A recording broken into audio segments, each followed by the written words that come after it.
One thing all the polls agree on, and I suspect always will agree on, is that we want to see waste and fraud in government spending eliminated.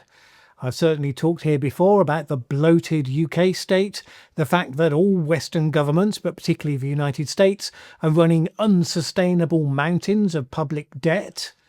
So the idea of a line-by-line audit of that state against the country's actual priorities has a lot to be said for it. In the US, all the attention right now is on Doge, which has promised big in its mission to root out waste and fraud. It has the wind at its back, in theory. A new Harvard-Harris poll gives the entirely unsurprising finding that 2 in 3 voters agree that the federal government debt is unsustainable. Over 4 in 5 say that they should work to balance the budget. Bill Clinton managed it. Presumably it's possible. Also, an overwhelming majority of voters say that a full examination of government expenditure is needed. 7 in 10 voters think government spending is filled with waste and agrees with cutting $1 trillion in expenses. Yeah, take that last bit with a pinch of salt, because people will always say yes to that in principle. They often balk at the real-life cuts that would come as a result. Some top business leaders are in favour of the principle as well. JP Morgan Chief Executive Jamie Dimon said that he has a wait-and-see attitude, but he's hoping that Doge will succeed. The government is inefficient, not very competent, and it needs a lot of work, he said. It's not just waste and fraud, it's outcomes. Why are we spending the money on these things? Are we getting what we deserve? What should we change? I think doing that needs to be done. I would agree, something needs to be done. The danger is always the people who jump up saying, something needs to be done. This is something. Therefore, this needs to be done. The question is whether Doge is actually the thing that needs to be done. And that can be a hard question for the casual viewer to answer. Because, I often say that you can trust the mainstream media on 95% of its output, but the 5% you can't trust falls in the 50% of what's most important to know about your country and the world. And this is a prime case in point. No media outlets are giving anything remotely resembling balance on the activities of Doge. Right-leaning media are covering examples of individual programs that have been uncovered, which are sometimes misrepresented, sometimes not, which look or sound like ideological or trivial projects that most people would say were dubious at best. Left-leaning media are uncovering individual stories of federal workers who have been sacked from their jobs unfairly, without ceremony, especially the ones most likely to gain sympathy, such as veterans. Now, many of those are real stories.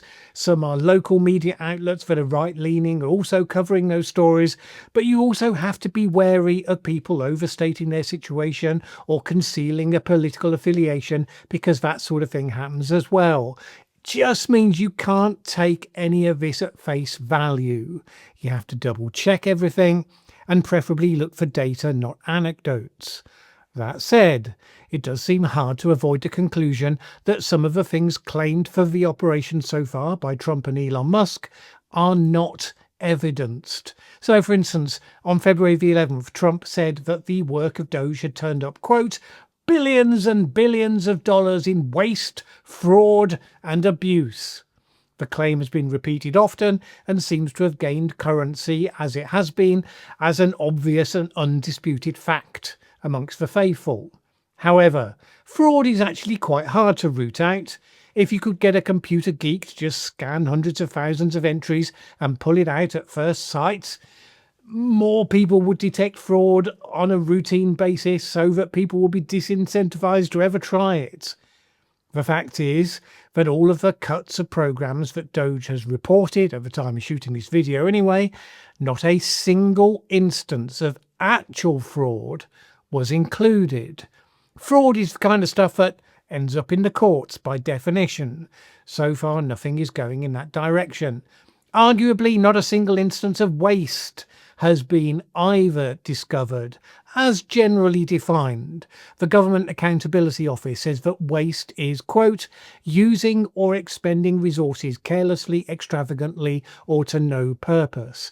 Now that's different to simply the idea that there are programs that Republicans disagree with, that Democrats would agree with, that Republicans consider to be a waste of money because they have different ideas and priorities. There have been plenty of those.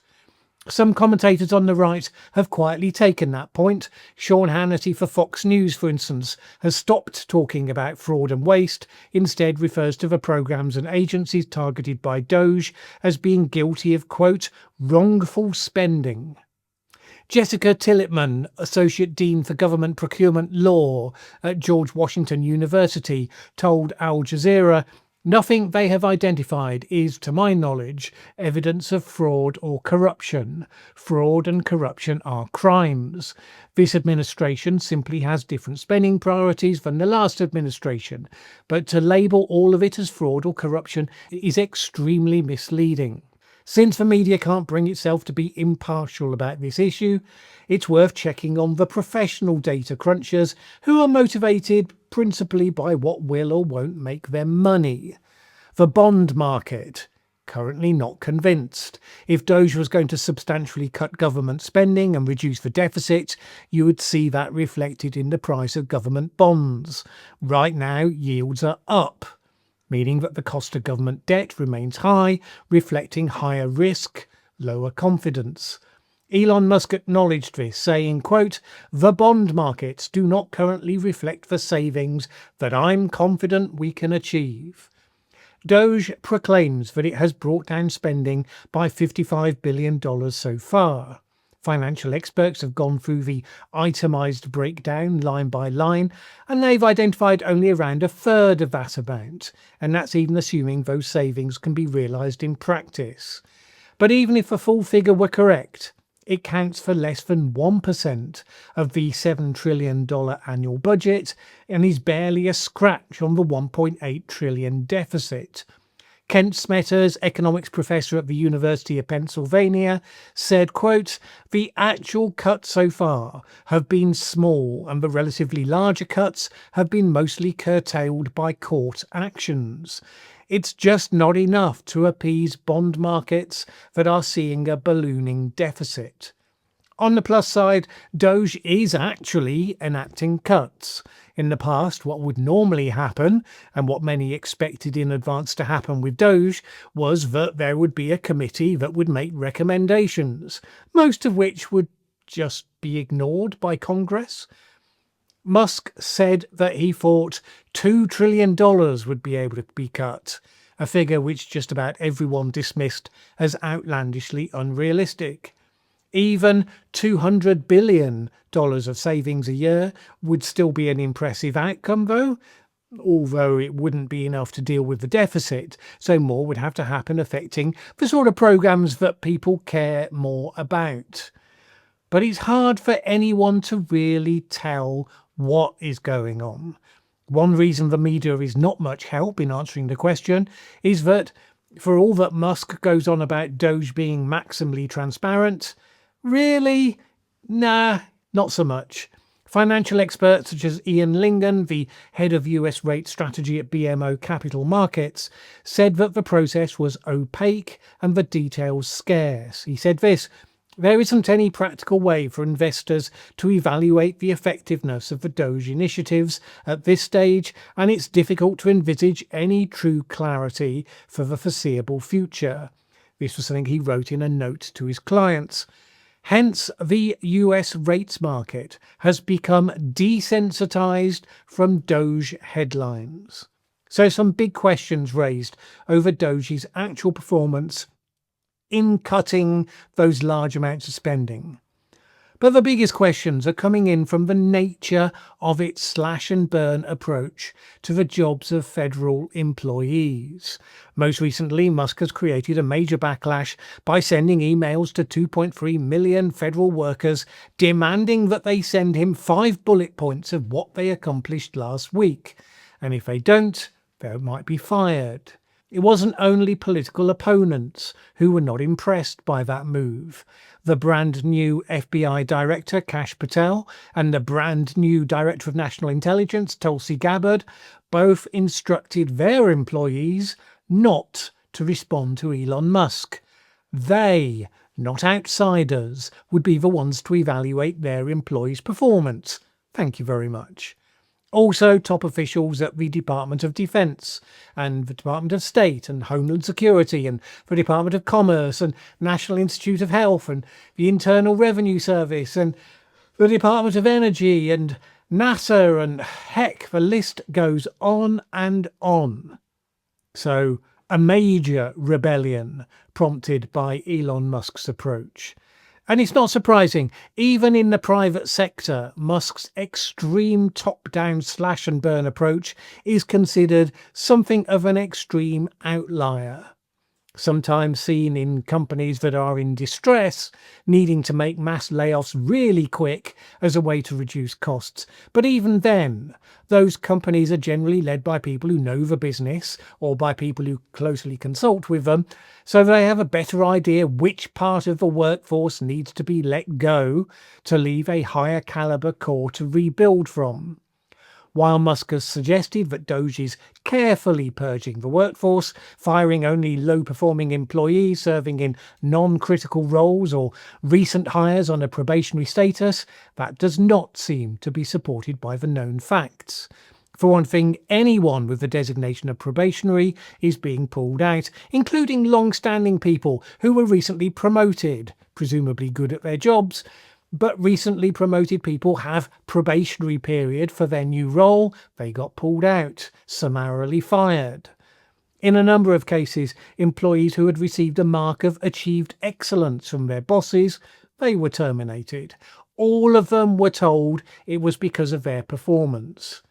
This is the problem of Doge. It has all the appearance of haphazardly cutting expenditures without even understanding what it is they're cutting. Oren Cass, writing for Unheard, gave the example of Doge cancelling the legal research tool that's essential to the work of the Securities and Exchange Commission, apparently because it was labelled similarly to a newswire service. It's all very well Elon Musk posing with a chainsaw. A chainsaw's great for some jobs, but if you ever have to undergo brain surgery, let's hope the surgeon won't be using a chainsaw. The stories coming out of the Doge process have been deeply concerning for any sense of actual functional government. For example, with the gutting of USAID, Marco Rubio, whose State Department had been given ownership of its work, had decreed that certain critical programs, such as aid to Ukraine and Syria and combating HIV in Africa, those would continue to be funded. You know, the current Secretary of State. Clear decision. But each time the Doge 20-something-year-olds would veto the payments. As a result, AIDS clinics were shuttered. Staff were stranded in countries like Congo. Entirely likely that some people died. I mean, those programs were authorized because they were critical. One night, the staff tried yet again to assemble a list of necessary payments, agreed by the Trump-appointed Secretary of State. Did I mention that part? And the computer network went down for 2 hours while Doge tech guys made changes that were not disclosed. Finally, everyone but Doge was shut out of the payment system entirely. Almost none of those essential payments agreed by Rubio were processed. A government where the Secretary of State makes a commitment on behalf of the government and he's unable to make what he promised happen because some unaccountable tech bros simply wouldn't let it go through the system. Not a great advertisement for the process. It's the sense of contempt that talks about that has riled people, and hence why even the controversial Trump appointees are pushing back on behalf of the agencies that they themselves want to create the change for. The truth is that there is a wealth of literature on how the most successful businesses operate, how they can turn around to become successful, indeed how some businesses turned around to become excellent. These are not stories of plucky entrepreneurs, they're corporate management transformations, more comparable, you might say, to a massive operation like a national government. And all of them deliver the message that it is still a longer term process measured in years, even though there are parts of it that do involve dynamic changes and moving relatively fast, but not the days and the weeks that Doge is presenting. So while Musk is delivering regular headlines that the faithful are lapping up, there is considerable skepticism his operation can deliver anything like he promises, nor that he is even aware of the very real consequences and costs that are necessarily coming with that. Now that may change as Republican congressmen get blowback from their own states on how this is playing out, which reportedly some of them now are. Republican Rich McCormick said that he would be reaching out to Musk this week to urge a softer approach. He told NBC, ironically, the first time I ever met Elon Musk, he was asked, what could Republicans do better? And his response was, I think you guys could come across as more compassionate. So I'm going to use his own words when I talk to him, he said. The point is that while federal government bloat needs cutting as much as ever, it is a harder job and one that requires a great deal more knowledge and understanding and planning than Elon Musk and his handful of underage geniuses seem to have the patience to bring to it. The fights capable of making a bigger difference would necessarily be more controversial, such as the reinvention of the corrupt and antiquated military procurement process, hitting the pharmaceutical companies for the massive overcharging that they make for drugs on US healthcare providers, modernising the massive entitlement programs, as well as reviewing all the things that, yes, they are currently reviewing, but doing so with more curiosity and more care and attention at what they're looking at, whether it's having the impact it's supposed to have. None of this is really achieved by blanket branding dedicated public servants as criminals and positively glorying in their anguish as you rip their jobs away from them. What Elon Musk is doing with all of this is hastening the end of his frantic role at the centre of American public life. Right now, he's making himself a hate figure for a growing number of people across his country. Early days still, but trending in one direction only. He's making enemies through the whole of the rest of government, protected for now by the support of Donald Trump, but vulnerable the second that support wavers in the slightest. And away from government, his businesses are similarly vulnerable.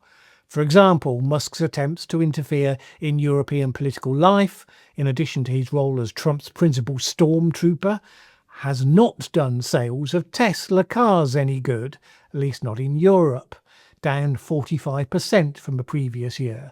45%! That's while the overall market for electric vehicles in Europe has risen by 34%. Ironically, there is a minority, but a significant percentage of people in Europe who love Elon Musk and MAGA. It's just that, by definition, they hate electric vehicles. But it's the internal pushback within the Trump administration that will ultimately be the decisive factor. It would be a brave person to bet that it would all fall apart today or tomorrow, but I can't help thinking that whatever we're going to be talking about in 6 months' time, it's not going to be Doge.